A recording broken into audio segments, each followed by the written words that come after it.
joining us today in this what promises to be really an enlightening discussion on one of the most innovative topics at the moment in the energy segment. And with me here today, I have Mr. Miyanaga, if I'm pronouncing it correctly, Chairman of the Board at Mitsubishi Heavy Industry, Mr. Cosmin-Gita, Chief Executive Officer for Nuclear Electrica Romania,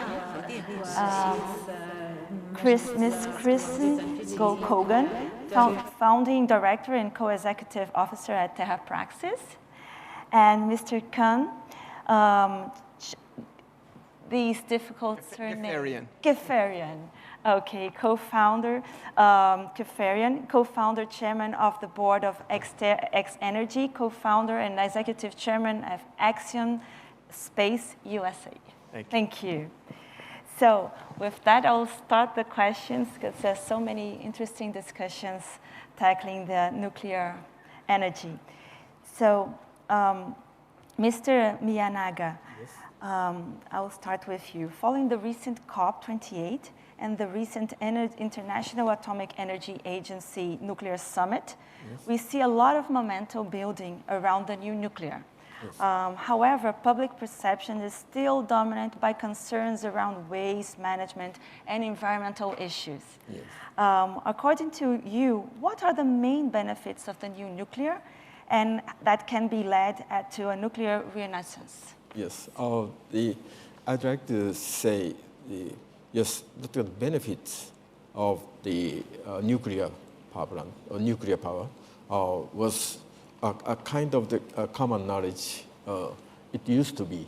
And then the somewhat, because of certain reasons and some yes, accidents, recently the Fukushima Daiichi power plant.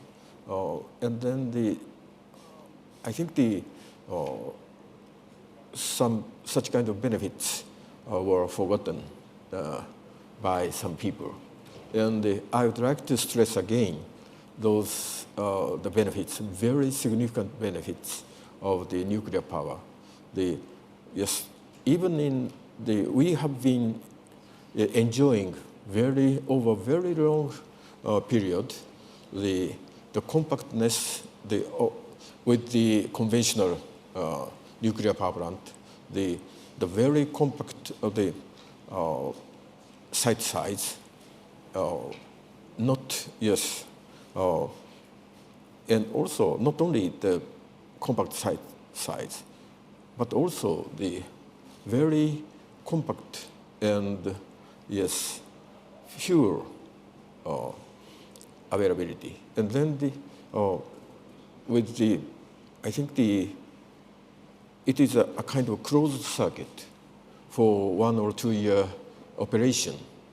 And then if we, yes, decided to further explore such kind of opportunity, we can extend that kind of closed circuit operation. So, and that is one, and size and the long time operation, continued operation. And another thing is the very stable, yes, power generation level. And with the progress of the technology and the improvement, now we can, yes, adjust the power level to some wider range. It used to be at the 10% also. Now the 20 to 30 to 40% yes, range is possible. And it is a very convenient, it has become a very convenient power plant. And another thing is a very, very stable and reliable power generation.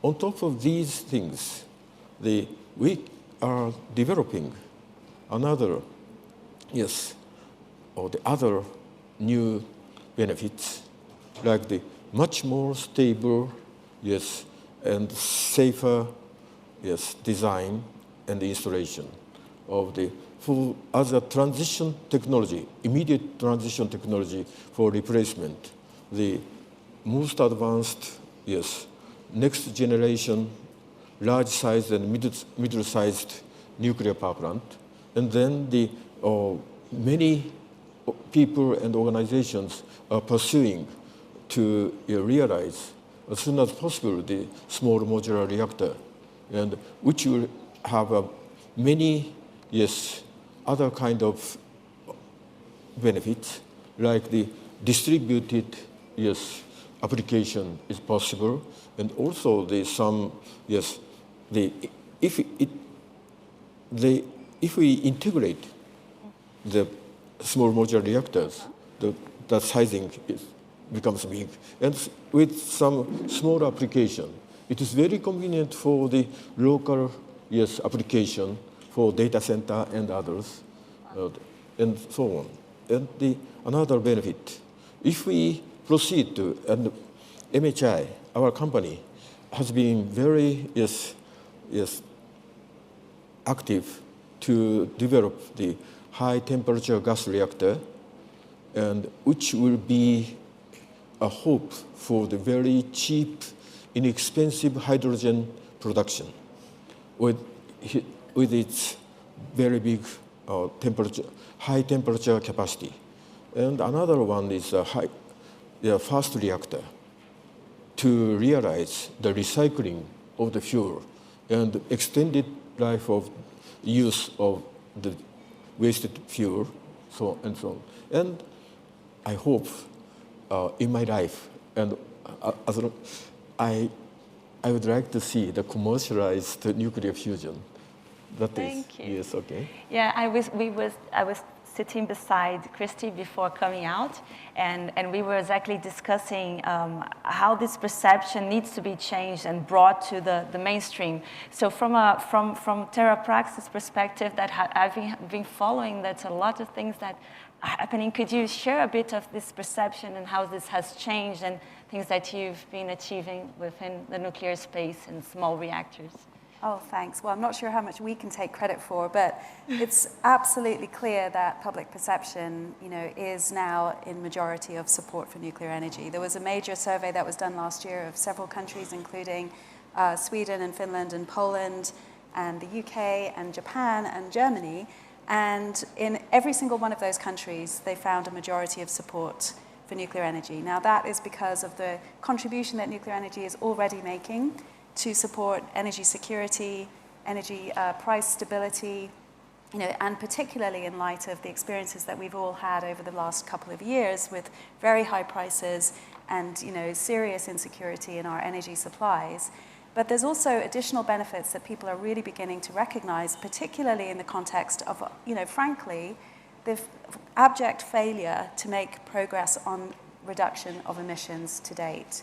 There's a recognition that what we actually need to support decarbonization, but in a way that enables continued operation of the global economy without emissions, we need to substitute energy services currently being provided by fossil fuels. And nuclear energy is a really interesting option to do that because it has a tiny environmental footprint, it has a very high capacity factor, which means it operates at 90% of the time, and it can produce not only power but also heat without emissions. And we'll hear in a moment, I'm sure, from my dear colleague about a very pioneering project to provide heat and power to an existing industrial energy user. But through TerraPraxis, what we've been seeing is really an astonishing level of interest from large industrial energy users, global technology companies, oil and gas companies, steel, chemicals, and in the marine sector, that are at the point now in their investment cycle where they're looking at how they're going to meet their 2030 targets. And every single one of them are looking at nuclear energy to support their decarbonization goals, but in a way that meets their business drivers. So matching the cost and performance that's currently provided by fossil fuels with new emissions-free energy services from nuclear technologies. Now, we have a long way to go for the nuclear industry to actually respond to that demand in a meaningful way, but we're working on strategies to achieve that. So we have this interesting opportunity right now to really accelerate the commercialization of nuclear technologies, and we can learn a lot from the success that we've seen in the renewables space, which enjoyed, very strong support and advocacy from policymakers, from the environmental community, from leaders like yourselves that understood the potential to change the delivery of solar and wind from being something that was expensive and slow and vertically integrated and frankly niche into something which could be really commodified as a highly competitive, scalable and transformative solution for our energy and decarbonization needs. Let's apply that same successful strategies to the acceleration of commercialization of nuclear. Thank you. Another thing that we keep on mind, and we were chatting, and I was saying that when looking into the energy segments, we go on to solar, to wind, to fossil fuels, and then when taking in consideration nuclear, one other thing that gets to us is within the development is that the time that it takes to be constructed and then the costs. It starts at one cost, and the sensation we have from a Brazilian perspective, we are still with our Angra 3 to be built, and it goes on and it goes on, and it hasn't finished yet. So I will start with asking to you, Cosmin, and then asking for some complementation from Cam, if you could share a bit on this time and this budget. How is it been changing over time? Can we expect it to be in the lower time to Sure. Let me start with drawing a parallel. Right now we're talking about two types of nuclear. Traditional nuclear that has basically, it's probably 70% construction and maintenance. And each particular step of it is fully regulated and observed by the regulator. If I were to draw a parallel, think about going to one of those old school English style tailors that look at every part of your body to try to fit that particular suit for you, and it takes time. And it takes rework, and you cannot make sure that you have it available that particular day. However, we have fast fashion that's coming out now. And you have very good suits that are being produced at very good quality, but they're in series. Now, if I were to draw a parallel, the SMRs will probably be the fast fashion of nuclear, in the sense that 80 to 90% of them will be pre-constructed. And this is due to advancements in manufacturing and manufacturing techniques, because now you can do military grade, you can do nuclear grade components that will be prefabricated and assembled on site.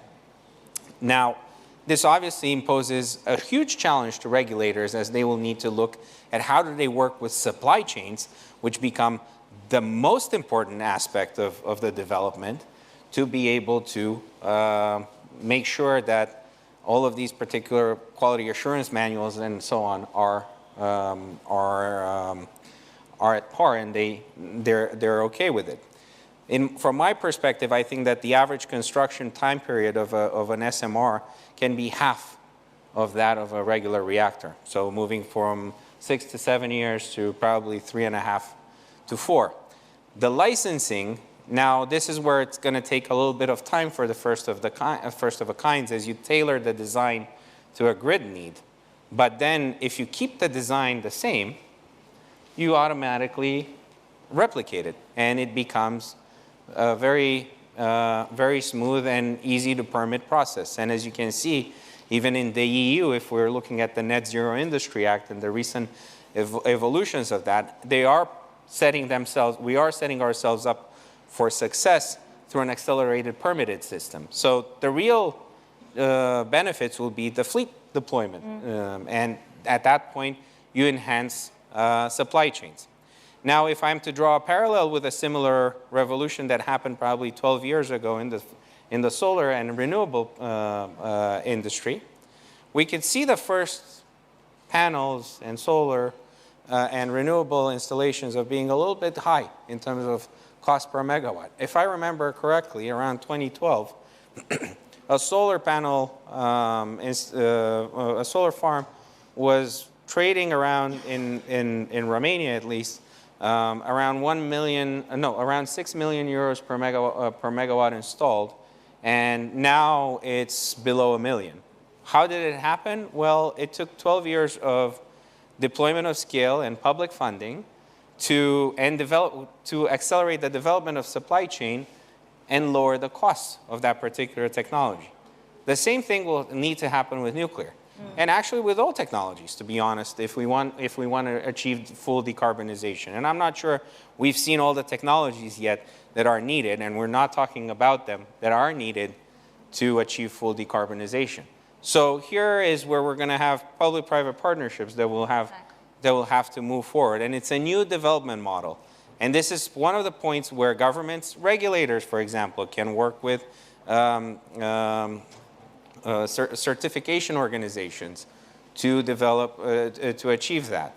You're going to have reactor vendors and designers that will be working with construction companies and private funds together with government to try to accelerate deployment. So there are a number of lessons to be learned, and there's a change from the fully, how do I call it, sovereign model, which has been the norm in nuclear. And it's an interesting and transformative change, but that also requires a lot of understanding and openness and trust building. So it's an exercise that at the end of the day will help reform societies, but build trust and bridges, not only between countries. We're seeing most of these being multinational efforts, but within country, between various sectors that will be there. So at the end of the day, it's a new philosophy with a topic that's been highly sensitive. It hasn't been discussed very much in the public openness, and it will require a lot of reform for itself. But I think that we have good practices in other areas that can be easily replicated, and we can achieve that. Thank you very much. And with that, I'll pass to Mr. Kam. I think we could go a bit a step back in terms, I don't know if all the audience, and I'm still a learner, I would love to understand. When we're talking about the small modular reactors, and we do need more knowledge within, broad knowledge in terms of it, regulation support and policies. Could you bring us a bit, so on the regulation side, on the policies, and about it, and how this technology can really reframe now the energy transition in terms of new energies being built? Sure, thank you so much. Yeah, so if I just go back a little bit and sort of zoom out for a second and look at the problem that our planet is facing, our world is facing. There's a huge need for carbon reduction. I mean, we know that, where if we don't do that, I think our civilization is doomed. We gotta make that happen. At the same time, the energy need is increasing. So you got two forces, right, that work in the opposite direction. And the energy need that is increasing dramatically around the world. Population growth, also the energy need per capita, the industrial requirement for energy, all of that is increasing. And one of the things that's happened recently, maybe, and especially within the last year, is the energy need of AI and data centers. I mean, that has completely changed the game. I mean, the amount of power these data centers need. I mean, I was just talking to a hyperscaler recently at their conference, and they're going to need like 10 gigawatt of power by 2030. And, so all the energy formulas that we've been thinking about, we got to throw out of the door and sort of say, how are we going to meet the energy need? So when you sort of look at it and you say, okay, then if we're not going to use the fossil fuel, of course we need renewables, but how are we going to solve the problem? Then you come to this solution that, okay, nuclear. Now, if you come to sort of solution of nuclear, then you talked about the perceptions, right, of nuclear and all of that. That's why X-Energy was formed in 2009. I mean, I'm personally a space cadet. My companies are in space.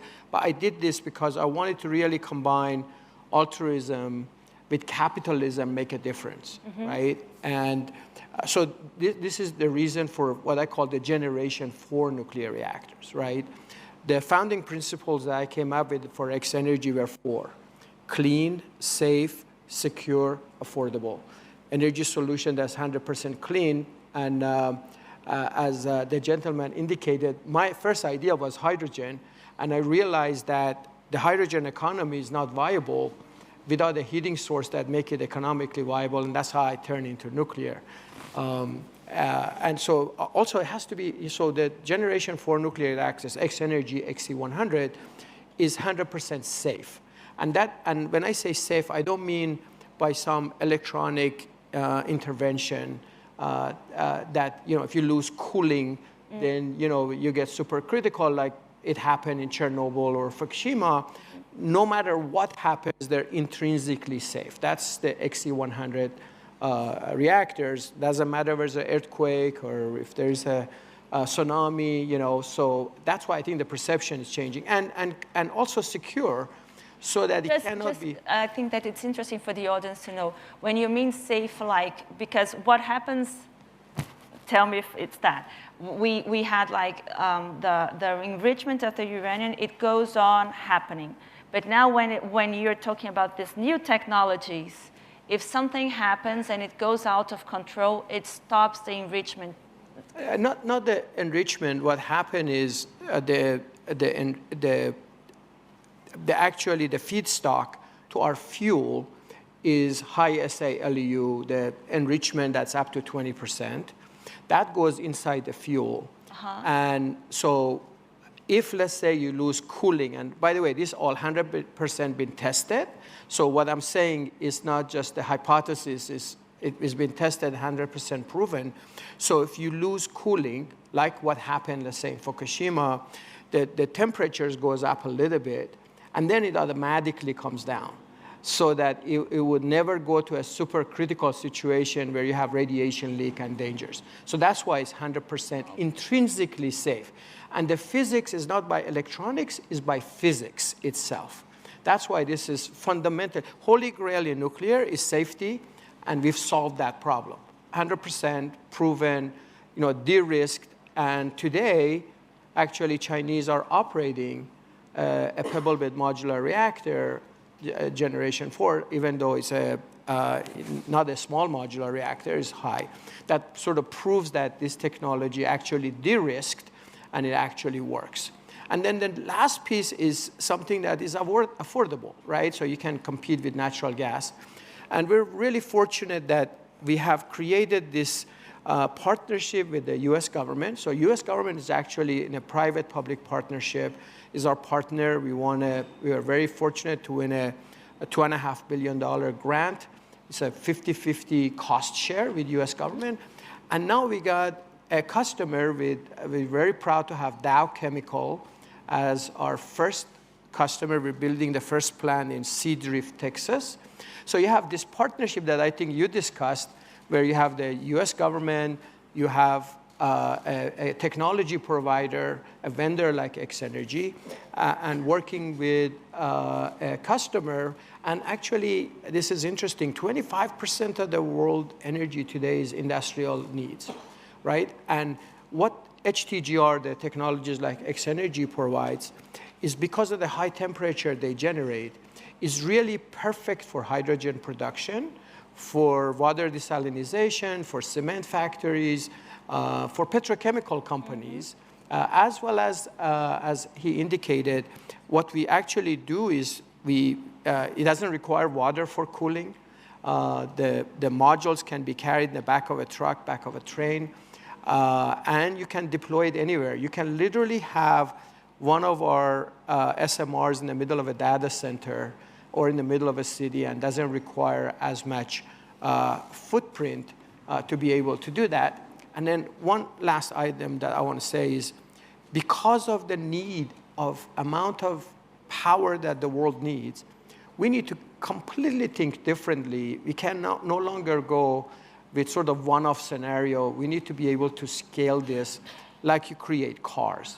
So our idea is we will have factories where you sort of create the modules like Legos. You take it to the site and you assemble it, and you have fuel factories around the globe that actually feed the reactors.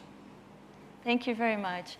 Mr. Miyanaga, I was listening to you in the room as well and want something interesting from Mitsubishi's perspective.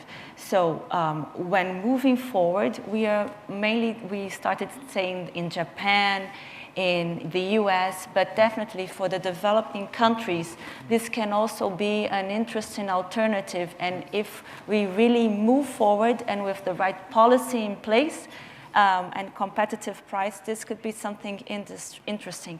If you could explore a bit of this in terms of how could, with the right price, being competitive, how could it help and for which uses? Yes. That's the thought. I think the small modular reactor, yes, for example, it is a very, a kind of a breakthrough technology for the near future because of with such kind of concept, the modular design is a very standard, and also small means small modular means I think as you have said, the prefabrication at the factory as much as possible. And then the cost and the quality will become much more reliable. And then the easy to manufacture or produce. I think for the very gigantic the conventional reactor, we have established expertise and skill. But we need to maintain a very high quality engineering level and workmanship and so on. But I think it is necessary for the future development too, like the nuclear fusion and others. That kind of large-scale reactor will remain as a very important facility. But I think for other common the popular use, maybe there will be some near in the future. I think prefabrication as much as possible. And that means the site work will be reduced very much. And not only the quantity of the volume of the site work is reduced, the difficulty is again, because the very high-rising and big heavy machinery installation requires a lot of difficult foundations and the installation techniques. But the distributed small, a little bit compact design, small modular reactor will ease a lot of site work. That is not only the cost of the labor, but also time duration will become, and we can expect that kind of the benefits. And the capital expenditure will be reduced. And I think with the common design, I think that we can expect another, cost reduction. So, and looking at the current situation and the energy cost, with the renewables, when we look at the capital expenditure, of course, compared to the wind turbine, onshore wind turbine, of course, the nuclear is much more expensive. But I think it lasts much longer. And also the offshore wind farm is more expensive. And then if we use such electricity to produce hydrogen for some purposes, and then I think such kind of total energy cost and T&D, transmission and distribution network cost will require. So I think as a whole, the energy cost is rising, and looking at such kind of the current situation and the future cost and the price situation by other renewables and other sources, the nuclear competitiveness will not be deteriorate. I think probably I can expect we can make it more competitive in terms of the cost and also in terms of the construction cost and the capital expenditure cost. And And the further to say, the fuel itself, because if we enrich a little more, and we can expect a longer continuous operation, and in the future, by doing so, the operation will become very stable, and the cost expectancy will not be, we cannot be concerned about the future oil and gas or the other kind of the demand and supply. Yes, energy cost, the operational, the fuel cost, and other kind of concerns. So I think the new nuclear will provide us a very good opportunity to be a basic, very reliable, stable energy source. Thank you. With that, Christy, thinking of all these things that are going on, if you had to line up here, top challenges, risks being evaluated, how could we, looking at where we are now, to bring this alive in terms of being something feasible and achievable for many countries? What are the main challenges and risks? So obviously the technology readiness is absolutely key, and we've heard about the importance of technology demonstration, and that's underway now. I mean, we have many demonstration projects underway, including X-Energy and also including some of the micro-reactors, which are very interesting. Those are the reactors that can be made in factories today, mass-produced at scale, licensed in the factory. And we'll see demonstrations of those technologies starting to operate as soon as 2026. So that really is a time frame that could be relevant to the 2030 targets that we were talking about a moment ago.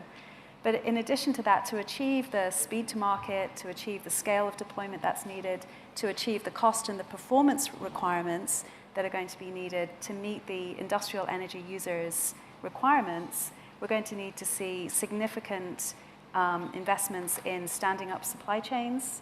Now, organizations like MHI, as well as other large manufacturing companies that are already building high quality, high performance, highly regulated infrastructure, could absolutely be building infrastructure for nuclear technologies as well. So this isn't all starting from new. It's really about transferring existing industrial capabilities to meet this need. In addition, we'll need a licensing pathway that's really commercially viable. And we've been working with a group of oil and gas companies in the United States interested in deploying microreactors to support decarbonization of their upstream operations. We identified 50 gigawatts of existing generating assets of between 1 to 5 megawatts, so tiny, 50 gigawatts of existing generating assets that they're interested in decarbonizing with microreactors. So we took that to the regulator in the United States, and we're feeling cautiously optimistic that it would be achievable to develop a commercially viable licensing pathway to enable the decarbonization of those assets through a commercially viable licensing pathway that would enable rapid delivery from decision to generating asset.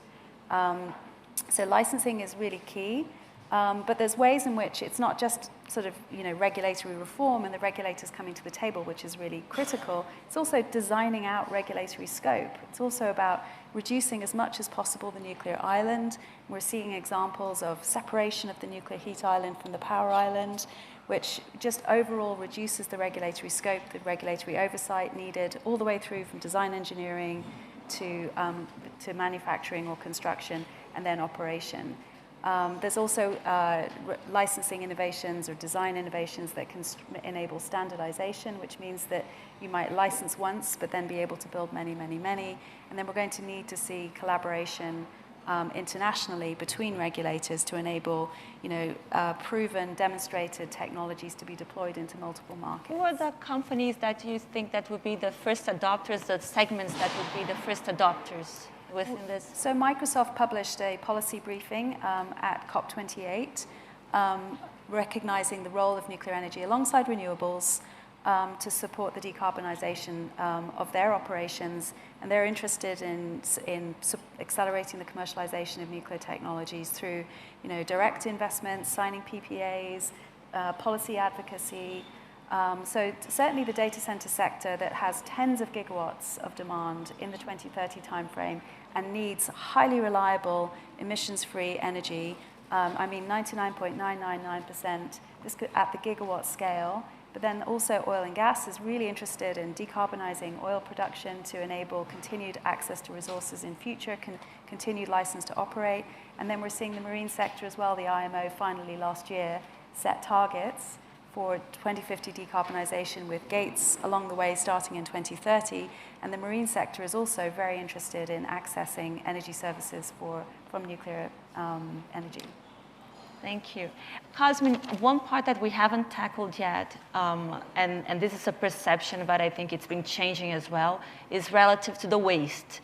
So we've mentioned here the scaling up, the investment needed to scale this up, the regulation, that these are small reactors, so it's a lot safer. But then with the waste, what could you bring to us in terms of? Let me start with the first thing.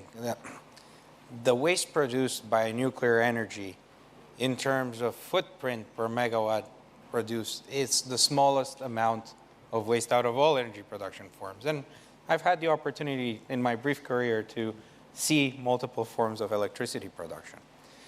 Supplementary to that, it's probably one of the most regulated industries in terms of management of waste. So currently, I would say that this is probably one of the safest areas to look at. However, and this would be the point that I'd like to put into, is that with less production and the newer technologies that we're seeing have a probability of smaller waste footprint, but we're looking at advanced reactors as well. So right after these SMRs that we're talking about that are using conventional technology scaled down the size, we are looking at advanced reactors that could potentially be waste burners, or we can see reprocessing of nuclear waste to be able to have closed-end cycles. And a lot of the advanced Generation 4 technologies that will be the next step afterwards are looking at that. So in Europe, at least, a lot of the countries are looking at treating waste as a resource.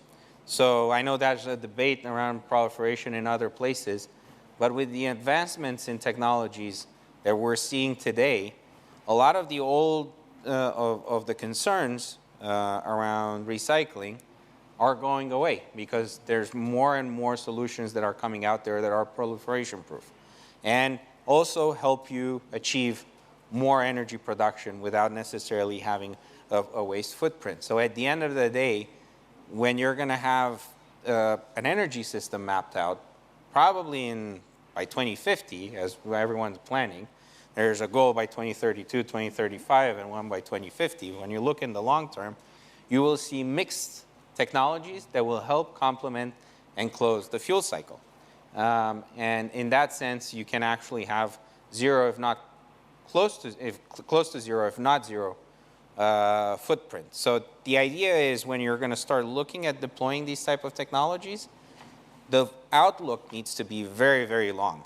I know that the outlook that we're looking at right now has to do with the repayment of the financial structures that are being put in, which is probably 15 to 20 years after commissioning of a nuclear facility. But a nuclear facility operates can go all the way up to 80 years. Wow. So the commitment is a century-long commitment. Therefore, the view and the plan that everybody needs to implement is a 100-year plan.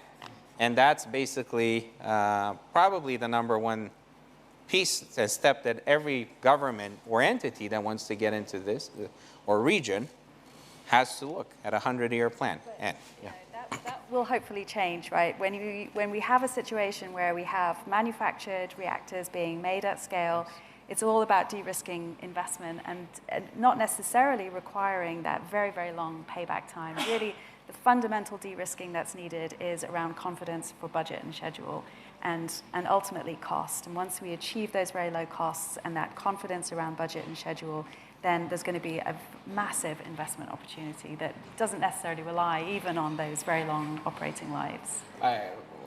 Yeah, but you want to depreciate your technology as much as possible. So as soon as possible. Yeah. So if you want to have true gains, probably with CapEx being the highest cost line in the cost structure of a particular nuclear reactor and the resulted levelized cost of electricity. Once you've depreciated it, how do you say, what you have afterwards is gravy. So having a long-term use case makes a lot of sense. Do you, Mr. Ken, want to add up to this? Yeah, I mean, like in our case, I agree with her that I think we need different kind of thinking. To be honest, if you sort of look at X-energy, in many ways, we sort of follow the SpaceX model, that we want it to be very expansive, disruptive in terms of technology, and find a different way where we can solve this problem. So not only we want it to be disruptive from technology perspective, also from our business model perspective. So finding a government partner that helps you with your first-of-a-kind cost. I mean, just think about it. If somebody came and said, hey, I'm going to give you $2 billion, and I don't require any IP, and you get no dilution, that's a pretty good deal, right? And also providing maybe additional tax credit, like in the United States with the Inflation Reduction Act. I mean, that's really helped us a great deal. We feel like we're going to be extremely profitable business in a very short period. Once we get past our first of a kind, which we're very close to do that. And by the way, the other thing we're doing is we're probably, I think, maybe the only company in the world that not only producing nuclear reactors and microreactors, we also provide fuel for the nuclear reactors. So like as he indicated, a life of a nuclear reactor is 60 to 80 years. So think of it like selling printer cartridges. So I think fuel business by itself could be extremely profitable as well. And let me just share this, which I think is really important. As I started in 2009, the company, creating a nuclear business and a commercial front is not easy. Let's just put that out there. Since I'm in space, I tell people that it's easier to land a rover on Mars than really start a nuclear plant and build it from scratch. And the reason is, I think there are three bubbles that need to work together very closely and integrated, and if they're not, it's not going to work. So first is the technology. You got to have the right technological solution, otherwise it's not going to work. I think the second bubble is regulatory, right? So if you design the most elegant reactor ever, and you can get it licensed, you haven't accomplished anything. Now, let's say that you have now come up with an incredible design, and you can get it licensed, but it's not economically viable in terms of kilowatt per hour. People are not going to use it, right? As much as we have this need for decarbonization. So economic viability, the regulatory, and technology, I think that all needs to be working together to make this happen. And I think that requires, I believe, different kind of thinking rather than traditional nuclears, where it takes long time to produce. And I think one of the key things is standardization, because you don't want to go back to the regulator every time you put a new one in. So the way we're doing ours, we have a 4-pack that is standardized. We're going to get licensed for this. And every time we sell it, that's what we're going to sell. Like a box that has been already licensed, so we can repeat it over and over and over again. Thank you so much. We are in like 50 minutes to end. I think that we've got a very interesting perspective here in terms of it's much safer than what we had the perception before. Technology is already there. We still need to speed it up, and for that we will need economical viability. And to achieve this economical viability, we need some support. We need some schemes in the beginning, but then bringing it along, we will have like long-term cycles, reliable energy, And that will be able to be used not only by developed countries, but developing countries and for several uses, industrial uses, data centers. So with that, I think we are ending up, but I'd very much like to thank you panelists for this and for the audience for being here with us today. Thank you.